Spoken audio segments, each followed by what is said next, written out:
뉴스 FM 조현지입니다. 우리 시대 다양한 분야의 명사들과 이야기 나눠보는 초대석 시간입니다. 책은 그냥 뒀을 때보단 펼쳐봤을 때 그 의미가 있다고 하죠. 오늘 소개할 이분의 확폭 속에 있는 책들은요. 펼칠 수도 없고 읽을 수도 없지만 화폭으로 표현되면서 하나의 이야기가 됩니다. YTN 아트스퀘어 2월의 작가, 책을 물감 삼아 표현하는 이정훈 작가와 함께합니다. 작가님 안녕하세요. 안녕하세요. 네. 책으로 그림을 그리는 이정웅이라고 합니다. 네, 반갑습니다. 사실 이 책으로 그림을 그린다라는 표현을 저는 좀 숨기고 싶었는데 예. 먼저 이렇게 소개를 좀 해주셨는데요. 네.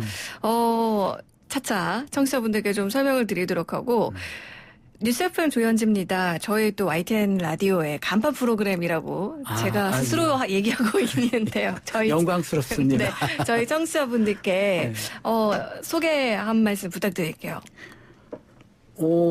저는 책으로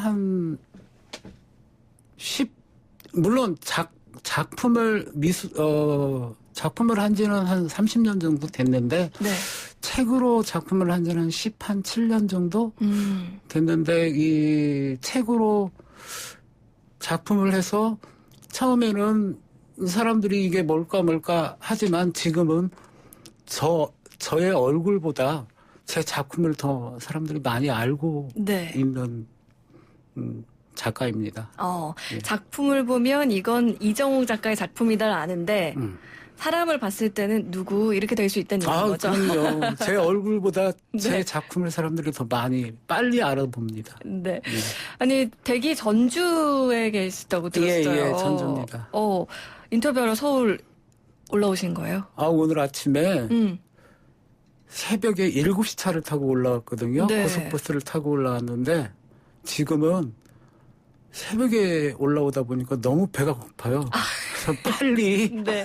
끝내고 네. 밥 먹으러 가야 될 것 같아요. 네. 얼른 끝내드리고 또 맛있는 식사, 서울에서 또 맛있는 식사하고 내려갔으면 좋겠다 생각이 드는데, 아마 지금 이야기를 들으신 분들은 책으로 도대체 무슨 그림을 그린다는 걸까라고 궁금해하실 수도 있어요. 저희가 라디오이기 때문에 작품을 보여드릴 수 있는 게 아니라서요.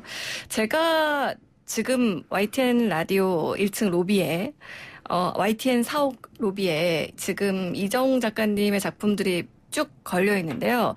처음에 저는 아무런 정보도 없이 작품을 봤을 때 어떤 느낌이었냐면 화폭에 어떤 아주 얇은 나무 판자 같은 걸 겹겹이 되어서 어떤 이걸 조각이라고 표현을 해야 할까, 그림이라고 표현을 해야 할까, 잘 모르겠는 그런 입체적인 작품이라고 생각을 했어요. 근데 설명해 주신 것처럼 그게 책으로 만든 거라고 해서 좀 놀랐거든요. 이걸 어떤 방식으로 이렇게 화폭을 채우시는 건가요? 저는 그 책을 일단 책의 옆 단면을 자르고 그걸 또 깎고 해서 그걸 가지고 두께를 제가 구상한 스케치한 그 부분에 두께 조절을 하면서 두께로 잘라가지고 작품을 표현하고 있죠. 이게 그러면은 어떤 책들을 쓰시는 건가요? 보니까 색깔이 막 다르게 나온 책들도 있고 그냥 우리가 흔히 보는 흰색의 글씨 있는 책들도 있는 것 같고 그러던데요. 제가 쓰는 책들은 굉장히 다양한 책을 쓰고 있어요. 아마도 오래된 책들은 한 100년도 더 넘은 고서부터 시작해서 최근 현대 책들을 가지고 작품을 하고 있거든요. 네. 그러다 보니까 이제 그 책 안에는 소설책도 있고 잡지책도 있고 여러 가지 책들이 있는데 그런 책을 가지고 이야기가 또 다양한 이야기들이 책 안에 들어있으니까 네. 그걸 가지고 작품을 하고 있습니다. 그렇군요. 아니 사실 책은 우리가 보는 거 정도로만 생각을 했지 요걸 가지고 작품으로 표현을 한다라는 게 저는 조금 발상의 전환이라고 생각을 했는데 어쩌다가 이런 책을 가지고 작품 활동을 하시게 됐을까요? 제가 방금 전에 책으로 한 17년 정도 작품을 했다고 했는데 이 작가들이 작품을 하면서 자꾸 새로운 것을 찾으려고 굉장히 그 노력을 많이 하잖아요. 네. 근데 어느 날 길을 가는데 버려진 책들이 길가에 쫙 세워져 있는 거예요. 쌓여져 있는 거예요. 네. 그걸 보는 순간 야, 저 책 속에서 이야기들이 저한테 아우성을 치면서 뭔가 재밌는 이야기들을 표현을 해달라는 그런 표현을 좀 하는 거예요. 그래서 네. 그런 책들을 가지고 거기서 영감이 올라서 결국에는 지금까지 책으로 작품을 하고 있지 않나 그렇게 생각합니다. 네. 아니, 사실 책이나 잡지, 요런 걸로 우리가 초등학교, 중학교 때 작품 활동을 해본 적이 있어요. 네, 흔히 그렇죠. 뭐 콜라주라고도 하고요. 예, 찢어서 이렇게 맞습니다. 붙이고 글자도 오려 붙이고. 예. 근데 전혀 그런 느낌이 아니라 요걸 정말 아까 말씀드린 것처럼 어떤 나무 판자의 느낌이 나게끔 여러 겹을 쌓아서 그렇게 지금 또 작품으로 만들고 계신 건데 버려진 책들이 작가님께 내 이야기들 좀 들어봐 달라라고 웅성거리는 듯한 그런 느낌을 받으셨다고 하셨는데 원래 좀 책을 좋아하셨어요? 그림 그린 사람들이 거의 이렇게 책을 막 좋아가지고 막 저기 하시는 분들은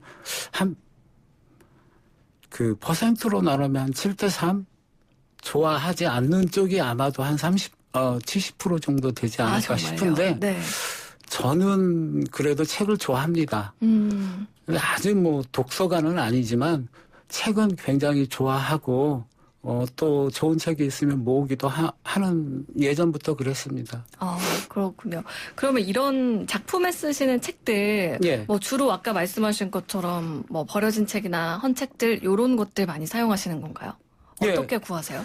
처음에는 그 버려진 책에서 제가 작품을 시작을 했지만 지금은 책을 주변에서 사람들이 책으로 작업하는 게 너무 이제는 많은 사람들이 알게 돼가지고 그 사람들이 보내줘요 저한테 책들을. 이게 이제 집에서 집 정리를 하시면서 자기가 소중하게 소중한 책들은 자기가 이렇게 보관하고 거의 버려지는 책들이 많잖아요. 네. 그런 책들을 저한테 보내주고 그다음에 제 주변 지인들한테 또 가서 얻어요. 왜냐하면 그 지인들하고 내가 아는 사람들 위주로 그냥 무작위로 책을 다 받아가지고 오면 아마도 제 작업실은 고물상이나 헌책방 정도 되지 않을까 싶은데 네.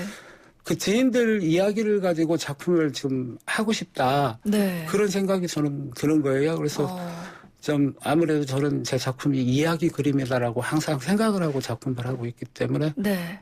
주변 사람들한테 많이 구합니다. 아니, 저도 이야기를 지금 듣다 보니까 나중에 제가 이제 어떤 서가를 좀 이루게 되고 좀 그걸 정리할 필요가 있을 때 내가 갖고 있었던 책들을 모아서 작가님께 드리고 예. 이걸로 이야기를 만든 작품을 만들어 주실 수 있을까요? 라고 의뢰를 해도 좋겠다라는 생각이. 그런 분들도 계세요. 아, 정말요? 사실 실제로 자기가 이제 어떤 게 굉장히 소중한 책이면서 자기가 인상 깊었던 그 부분을 하나 갖고 싶은데 자기가 준 책으로 해줄 수 있냐라고 의뢰가 와가지고 했던 적도 있습니다. 사람 생각이 거기서 거기네요. 그렇죠? 예. 또 더 의미 있는 그런 작품이 되지 않을까라는 생각이 드는데 이게 일일이 책을 좀 잘라서 붙이고 뭐 이렇게 해서 좀 단순 작업이라고 볼 수 있지만 작품을 보시면 알겠지만 그 두께가 상당하고 예. 그리고 아주 작은 조각으로 정말 빼곡하게 들어차 있다 보니까 이게 작품을 만드는데 시간이 상당히 들 것 같아요. 이거 혼자 다 하실 수 있는 건가요? 저는 작품을 사실은 지금은 혼자 하고 있거든요. 네. 시간이 많이 걸리고 노력의 노력의 시간이 참 많이 필요한데, 근데 뭐 제가 작품을 하면서 즐기는 거잖아요. 근데 이제 예전에 어시라고 하죠. 네. 예, 아르바이트로 그 몇 분 젊은 학생들을 몇 명 이렇게 도와달라고 썼었어요. 네. 아르바이트로. 그런데 집중을 이 책을 자르는 일들은 거의 칼로 하는 일들이잖아요. 네. 좀 저는 곰같이 커터칼로 자르고 작두로 자르고 그러기 때문에 그 위험하다고 생각하는 일인데도 불구하고 그게 너무 힘이 들어서 젊은 애들한테 아르바이트를 시켰는데 다치는 걸 너무 많이 봤어요. 가지고 그게 너무 제 가슴이 너무 아프고 네. 그래서 이제는 뭐 그런 부분이나 다 처음부터 끝까지 제가 다 하고 있습니다. 네, 그렇군요. 지금 유튜브 댓글창으로 브루스님께서 책으로 그림을 그린다니 너무 신기해요. 처음부터 책으로 그림을 그리신 건가요? 하셨는데 앞서서 작가님이 한 17년 전부터 네, 책을 가지고 작품 활동을 한다고 얘기해 주셨고 엘레강스 킴님 책으로 작품을 만드신다니까 YTN 로비 가서 찬찬히 한번 봐야겠네요 하셨는데 정말 이 작품만큼은 제가 여러분께 직접 보셔야지 아실 수 있을 거라고.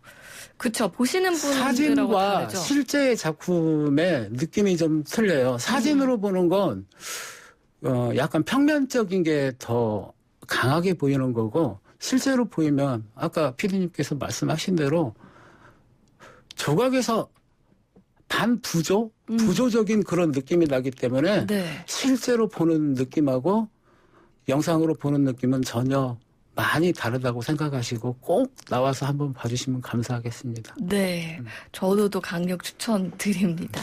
근데요, 이렇게 책을 가지고 작품 활동을 하시다 보니까 이게 뭐 어떤 책의 내용을 거기에 공개를 하거나 뭐 어떤 보존한다 이런 느낌보다는 뭐랄까요. 책을 좀 아끼시는 분들께서는 이거 책을 너무 함부로 이렇게 다 난도질해 놓은 거 아니냐.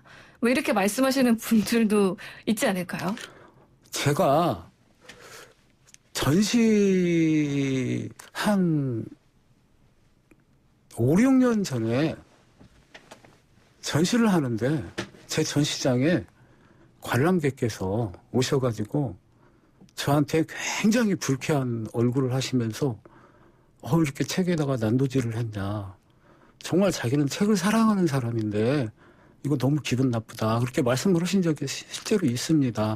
있는데 제가 그분한테 그랬어요. 저는 버려지는 책에다가 버려지는 책을 가지고 그걸 작품화한다. 사실 버려지는 거에 대해서 제가 또 다른 생명을 부여한다라는 그런 생각이기 때문에 전혀 나는 그 부분에 대해서 죄송하다는 생각이 전혀 들질 않는다라고 말씀을 드렸던 기억이 있거든요. 네. 그분께서 그러냐고. 자기는 그냥 아무 책이나 갖다가 막 잘라가지고 작품을 하는 줄 알았다고. 그러면서 나가시면서 굉장히 기분 좋게 나가셨던 그런 기억이 있습니다. 네. 아니, 해외에서도 작가님 작품에 대해서 관심이 상당한 걸로 아는데, 예. 네, 작품을 보는 그런 콜렉터들일까요? 아니면은 뭐 관람객들의 반응은 어떤가요? 특히 우리 한국 사람들보다 외국 사람들은 어떤 스토리가 있는 것을 굉장히 더 좋아하는 것 같아요. 그래서 한 10년 전인가 뉴욕에서 아트페어를 하는데 어떤 외국 분이 제 작품 앞에서 떠나질 않고 계속 한 오랜 시간 동안 제 작품을 보고 있는 거예요. 그래서 네. 제가 쓱 옆에 가서 말을 걸어봤죠. 그랬더니 자기는 이 작품이 처음에 아까 피디님께서 말씀하신 대로 이게 뭘까 하면서 계속 보고 있었대요. 그래서 이거 북이다, 책이다라고 얘기를 하니까 너무너무 깜짝 놀라면서 자기가 그거를 제 옆에 평론 글까지 다 읽어보시더라고요. 그러고 자기가 이 작품이 너무 마음에 들어서 계약금을 조금 저한테 걸어놓고 끝나는 날 꼭 자기가 와서 찾으러 오겠다. 네. 그러고 가셨어요. 네. 근데 실제로 그분이 아마 끝나는 날 비가 너무너무 많이 왔었을 거예요. 너무 많이 왔는데 그 비를 뚫고 그 작품을 찾으러 온 거예요. 나머지 잔금을 가지고. 그러면서 가지고 가면서 자기 친구들 몇 명 불러놨다. 나 이 작품 너무너무 마음에 드는 작품 걸어놓고 파티할 거다. 그러고 가지고 가시는데 너무 기분이 좋았습니다. 그만큼 또 작가님의 작품을 알아주시는 분들이 많다는 이야기이기도 한데 사실 그 전에 이렇게 주목을 받기 전까지는 좀 힘든 시간이 많이 있으셨다고 들었어요. 예. 그 원천이 또 가족이 아니었을까 싶은데 예. 따님이 두 분 계시다고요. 네, 저희 딸이 하나는 고3이고 하나는 중2예요. 네. 이게 저도 결혼을 좀 늦게 한 거죠. 근데 이제 얘들이 크다가 아빠가 하는 걸 저는 뭐 거의 하루 종일 나의 일이니까 이게 내가 항상 뭐 내가 즐기면서 하는 일이기도 하지만 이것을 한 번씩 애들이 보러 와요. 열심히 하는 모습을 보고 우리 큰애가 아빠 나도 이쪽 일을 하고 싶어. 그렇게 얘기를 하고 고3인데 평론 쪽을 자기도 큐레이터 쪽? 네. 큐레이터 쪽. 평론이 아니고 큐레이터 쪽을 하고 싶어 해가지고 지금 대학도 그쪽을 목표로 공부를 하고 있습니다. 예. 아빠의 모습을 보면서 또 진로도 그렇게 정한 게 아닌가 왠지 좀 뿌듯하셨겠어요. 뿌듯하죠. 근데 이제 그 우리 큰애 같은 경우에는 제가 외국에서 전시할 때 가끔 데리고 나가요. 근데 거기에서 이제 제 전시를 기획하시는 분들이나 그런 분들이 하는 그 모습을 보고 제가 큐레이터를 하고 싶다고 이렇게 목표를 정해놓고 고1 때부터 그런 생각을 하면서 가고 있는 중입니다. 네. 예. 지금 저희 사옥에 전시되어 있는 작품들을 보면 작품 제목이 시티 스토리라고 되어 있어요. 예. 그래서 주로 도시의 풍경들이 이렇게 쭉 그려져 있는데 도시를 선택한 이유가 따로 있으실까요? 책 속은 결국 사람들이 살아가는 이야기들이 다 들어있는 거잖아요. 근데 이제 그 사람들의 이야기가 결국에는 어떤 집에서 나오지 않았나라는 그런 생각을 저는 하게 시작을 한 거죠. 그래서 이제 큰 도시가 되려면 처음에 한 집이 있었고, 한 집이 이야기가 있고, 마을의 이야기가 있고, 도시의 이야기가 있잖아요. 네. 그 이야기로, 책에 있는 이야기로 도시의 이야기를 여러분들한테 보여주고 있는 거죠. 앞으로의 작가님 이제 작품 활동도 좀 궁금해지는데 어떤 이야기들이 좀 담기게 될까요? 저는 작가로서는 자꾸 한 곳에 이렇게 안주하지 않고 자꾸 더 변해야 된다라고 저는 생각을 하고 있어요. 근데 이제 더 앞으로 물론 계속 제가 할 수 있는 한 책으로 작품을 계속 하겠죠. 책으로 너무 이야기로 작품을 만드는 거니까 그리고 나서 또 하나의 이야기를 내 나름대로 부분을 잘라가지고 여러 책에서 가져온 이야기를 연결을 해서 내 작품에다가 또 하나의 이야기를 나만의 스토리를 또 보여주는 거잖아요. 네. 그런 작업을 하고 있는 중인데 이제는 그 이야기를 우리 한국의 이야기, 이 한국의 정말 한국적인 그런 도시를 찾아가면서 그걸 표현하는 이야기를 계속 앞으로는 해보고 싶어요. 네. 또 전주에 계시니까 예. 그게 더 의미 있지 않을까. 그렇죠. 하는 한옥마을 같은 경우가 그런 예라고 볼 수 있죠. 네, 생각이 듭니다. 오늘 초대서 YTN 아트스퀘어 2월의 작가 이정웅 작가님과 함께 했는데요. 앞으로도 이 책을 통해서 수많은 이야기들 나눠주셨으면 좋겠습니다. 작가님 오늘 말씀 고맙습니다. 예, 감사합니다.